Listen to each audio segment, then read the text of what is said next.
set, right? The task is too tricky, or there's not enough time for Mr. Big Name to keep a schedule. The business underlying the project is morally bankrupt and soon to fail. All the content is just the biggest bait for a Twitter storm of controversy. But not this time, as today we're moving on to an animation studio that we haven't really delved into really, and that is DreamWorks Animation. Now, as a kid, I was a moderate DreamWorks fan. My graphics chasing smooth brain self avoided the early 2D stuff, and Chicken Run just horrified me conceptually, but I did, of course, get well into the Shrek series. Shark Tale 2 gripped me more times than I like to admit, and over the years, I enjoyed Wallace and Gromit, Over the Hedge, the Bee Movie, and How to Train Your Dragon. So I had like 50-50 good taste. But the stuff people especially idolize kinda I'm gonna testify against you at your trial. Flushed away, Kung Fu Panda, Megamind.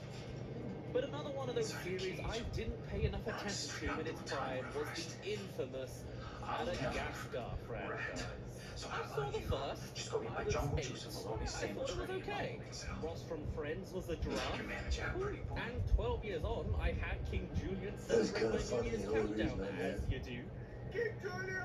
It's to keep him from getting you. Another minute of King Julian's I'm standing over there thinking about what the hell I do to you if you talk to me like that. But what I didn't realize was that each There's one thing I hate. sequel to the series would only It's a garner hypocrite. larger and larger success. The original You Madagascar had 5 movie was set minutes. with a budget of $75 million and amassed $533 million in worldwide gross, outperforming everything prior to it and everything after until Kung Fu Panda in 2008, with the exception of the Shrek franchise, of course. Madagascar 2 then went on to double the budget to $150 million and returned $604 million in gross. And then there was Madagascar 3, the circus one. A film I never saw and assumed was the we're running out of ideas on this dead horse franchise. It had a slightly smaller budget of $145 million and made $747 million worldwide, crushing Kung Fu Panda again and not being topped even 9 years on,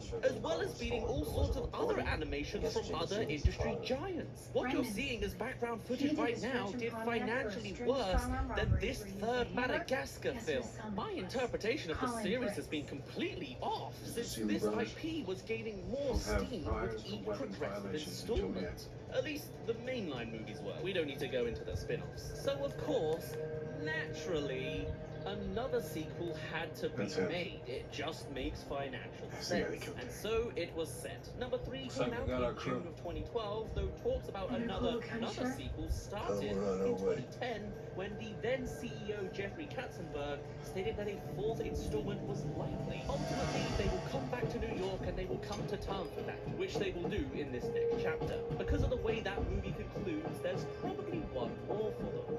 It's not much to go on from what he said, and essentially it's just Jeff spoiling the ending of the 3rd film, but it does suggest that the plan for the gag was not to just loop right back to New York and have that be the kind of conclusion. Still, it was hardly confirmation that an actual movie was in the works. And before we continue, if you like my stuff, then here's a nudge to subscribe and follow me on all my other social media sources, or suggest some other cancelled ideas of your own. I'm listening. Also, there may be rumblings of stream work happening in a month. Similarly, on the month